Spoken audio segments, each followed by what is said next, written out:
Hello everyone, welcome to Christ Center Ironworks. So in this video, I'm going to show you a really simple technique of how to take and enlarge a hole that maybe you have drilled or punched to the wrong size. It's a fairly simple method and pretty accurate and easy to do. So whenever I make tongs, I've got a pair of scrolling tongs here that I've been working on here. Whenever I make tongs, I like to drill my holes versus punch. I find that you get less drag or suck down through the piece whenever you're using a regular hand punch, and you have less taper in the holes, and therefore I like using a drill to drill out the holes instead of punching the holes in most of my tongs. It's just the way that I like to work in my shop. But while drilling a pilot hole today, I was thinking to myself, I've had to do this method before where I drilled the wrong size, a little small of a hole, and I needed the next size bigger. And if you've ever tried to go back and re-drill a hole, sometimes the bit doesn't like to carry through straight. Sometimes you can wear out the edges of your bits and stuff like that if it's a bit tougher material of your drill bits. So what I've come up with, or what I've found to do that's very helpful, is to basically use a drift, a very small drift. Now the drift is going to be very similar to a punch, except it is going to be very long and narrow. And the emphasis here, you want it to be a very narrow taper. You don't want it to be a really wide blunt taper. Again, going back to that same thing that I said before, we don't want a huge taper in this hole. So we're going to use this. I'm going to show you how to use this drift to enlarge a small hole that you may have punched or otherwise piloted through a piece and decide you want a little bit more meat around the hole or material. Consequently, this is another great way. Let's say if you don't want to sacrifice all the material that you would lose with a big hole, drilled through here. For this instance, we want to take and put in a 3/8 inch rivet, and I drilled a 1/4 inch hole. And so obviously that's not going to go in there, and it's not going to go very nice. But let's say if you wanted to put a 1/2 inch rivet in the boss here, well, if you drilled out a 1/2 inch hole in this, you'd be making your boss area really, really weak and thin. So this is a great way of getting an accurate hole where you want it, and then upsizing it and still maintaining the qualities, the material qualities of a punched hole. So it's a good hybrid for those two steps. So I'm going to get these hot real quick.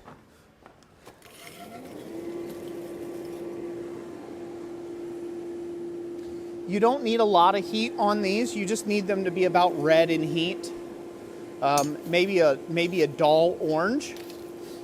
You do not need to get this to a point where it's yellow in heat and it's getting gooey.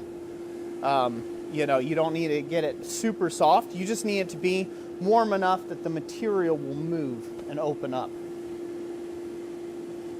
So I'm going to let those heat for just a moment. I brought the fire pot up in temperature, and now I'm just going to let it lay in there and just kind of heat up. While I do that, I'll explain a little bit more about riveting work if you're going to use a rivet. So a good rivet, I say, for the vast majority of tong work is about 3/8 as a minimum. 3/8 diameter rivet to go through as a hinge point for your jaws and for your tongs to be good and sturdy.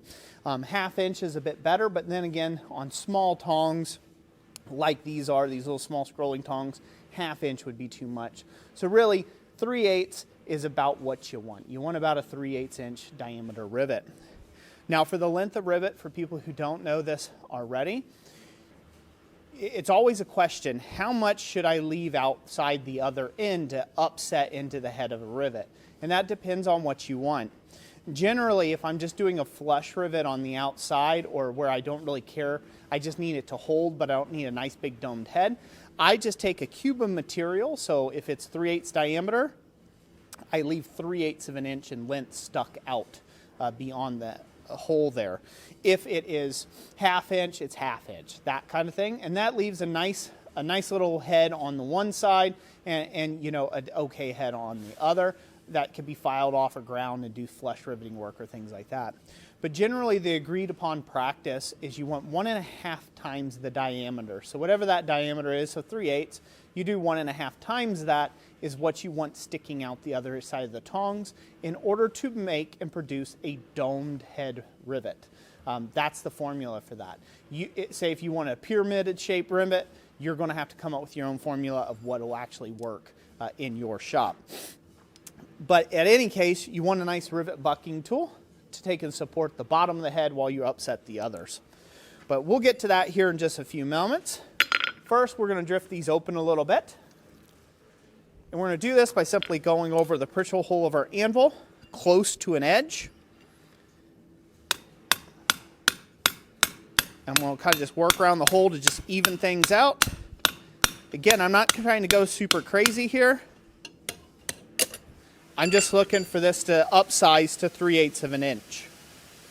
It's going to be hard to do it this way from this direction.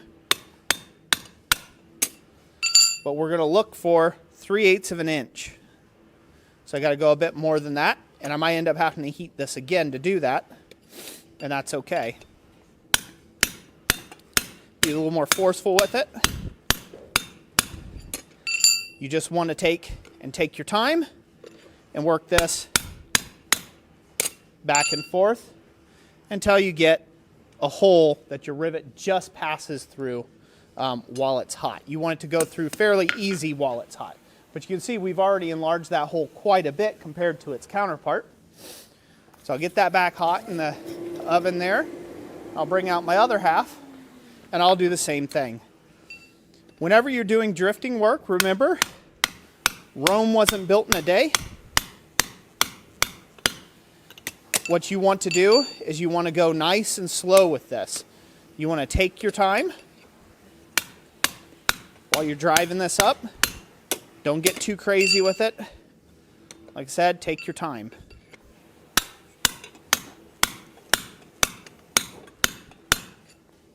As you drive this to where it needs to be.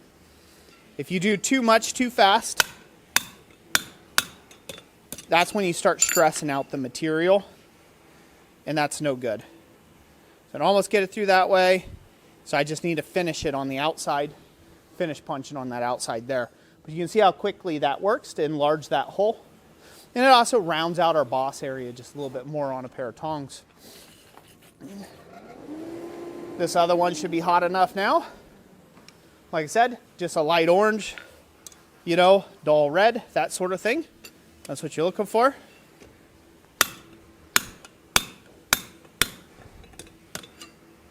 Again, be careful not to go too far with this.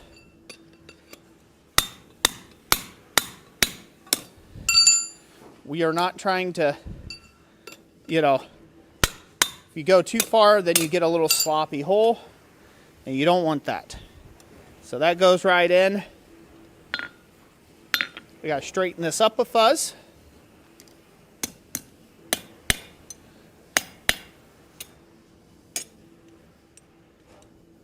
Bada bing. That just goes through now. 3/8 rivet, just like so. Now, as that cools, as that hole cools, it'll shrink up a little bit, which is good. You want that to kind of shrink down and be there. If you do find that it's not quite the size that you want, you can come back to your anvil and lightly hit around the diameter of that hole there, and it will squeeze that back together a little bit. But there you go. We just very easily took a few moments and we upsized the size of our rivet hole. Pretty quick and easy. So I'll just set this off to the side and I'll do it again with the next one. The last one, if I remember the pass, I just needed to take a pass this way on this piece. So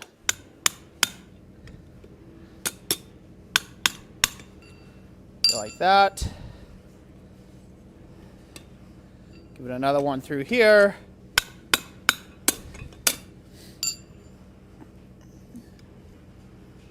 Yep, just through, just like so. That's what we want. Now I want to straighten her up.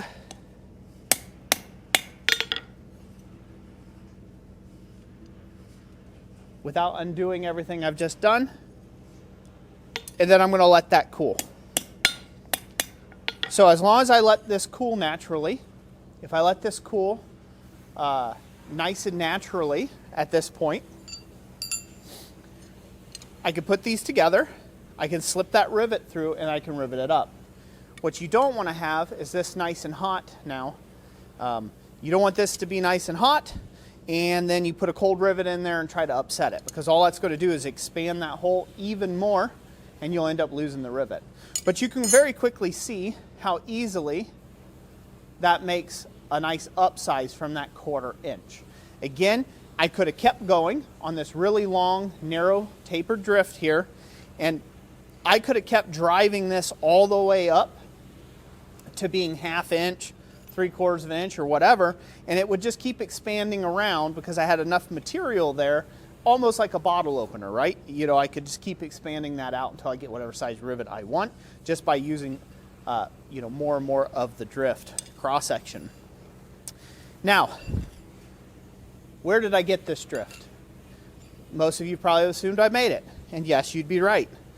Yes, I did make some of this, but actually, this is part of another tool. This was an old crowbar.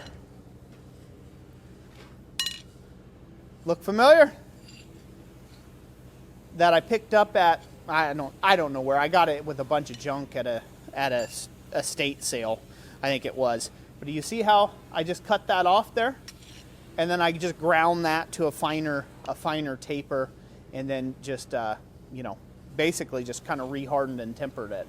I did have to, this one was a little blunter than this one because it was broke, so I had to forge it out a little bit, but I used good tool steel, and I just made use of what I had. So if you do see a bunch of old pry bars lying around or something and you don't need them, these make great punches and drifts and chisels for ironwork, and they're kind of already pre-made. All you gotta do is cut them off, you got your handle in, and you've got a good drift end already pre-started, and you just gotta grind it up a little sharper. So there's some tips for you on that. All right, so without further ado, I went ahead and cooled these down real quick. Let's go ahead and rivet this up so you guys can see a little bit about that, a little bit more of my tongue process. So I line up my holes, I put my rivet in. Hopefully it'll go through nice and easy. Should be fairly easy going together. I always start with the tongs spread out like this. I find it's easier to work them back and forth if the tong rings are held out where they need to be. Hold down on the top tong, and then go ahead and start upsetting the rivet while cold. I find if you do this step first, if you drive the rivet up tight cold first, there's less expanding, there's less stuff to do when it's hot. So now it's held together. These two pieces are solid. They're not going anywhere. But now that it's held together, and I've increased the size of that rivet substantially, now I'm ready to drive that rivet up tight with a top rivet tool, a top rivet heading tool, and I'll have a nice domed rivet on both sides. So I'm going to heat this back up, and I'll face this part of the rivet down, and we'll get it good and hot, and we'll do that now.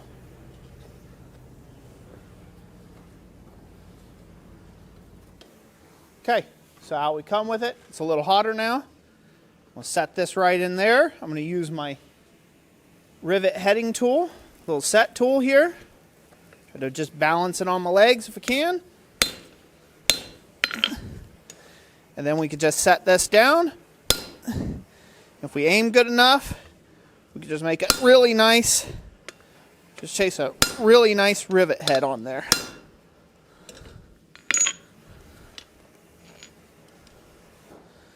I'll have to give that a bit more. Tap these in line here.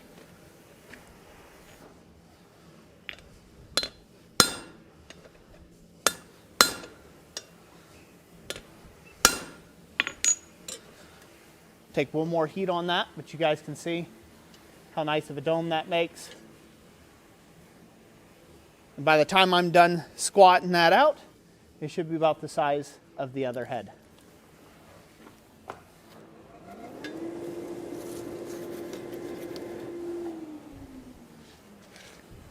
If you want to know how to make these, I've made plenty of videos. If I find the link to it, I'll put it down in the description of this video. I have made videos on almost every single piece of tool I have in my shop and how to make them. So be sure to take and search the entire channel to see what type of tools you know, you might be able to be useful for your shop. Have to get that up out of there. Whew. She was stuck. But yeah, be sure to check that out on the channel. But I have a whole riveting series. I have a whole riveting series on making rivet bucking tools for this purpose. But essentially, this is just a piece of bar stock that I took a rounded ball punch and punched down in here. So I just took a piece of round bar that was the appropriate diameter, ground a radius on the end, and while this was hot, just drove it into the end of it. Same thing with these. These are super easy to make, and you always make them in a set. You don't necessarily have to have one that goes in the anvil unless you know that you're going to be using that size a lot, like say in making tongs, like this set's been made for. But it's very advantageous to take and have those things on hand. These are worthwhile tools to make, as well as monkey tools. Those are super handy, and I have videos all on that. So I will try to link those videos down in the description for you guys so you can look those things up. So get this set up here. Again, it's a bit of a balancing act when you work by yourself. If you have a helper or a friend, this can really be a breeze to do this together.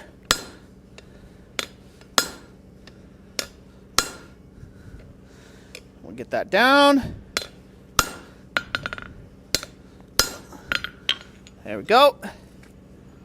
Voila. One nice domed rivet, one nice domed rivet. See? It all worked out in the long run. Now, once it's been done that way, now you can adjust your jaws, get your jaws in line however you like them. You can start adjusting your reins, getting all that adjusted up, and all that good business right after you've got this done. Quick wire brush, and that's a made pair of tongs.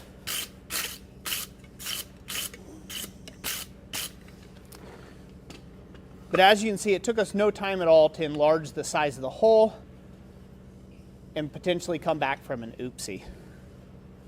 So, anyways, that's it for this video. I hope this helps you. If it did, if you found this video helpful, comment down below what you thought.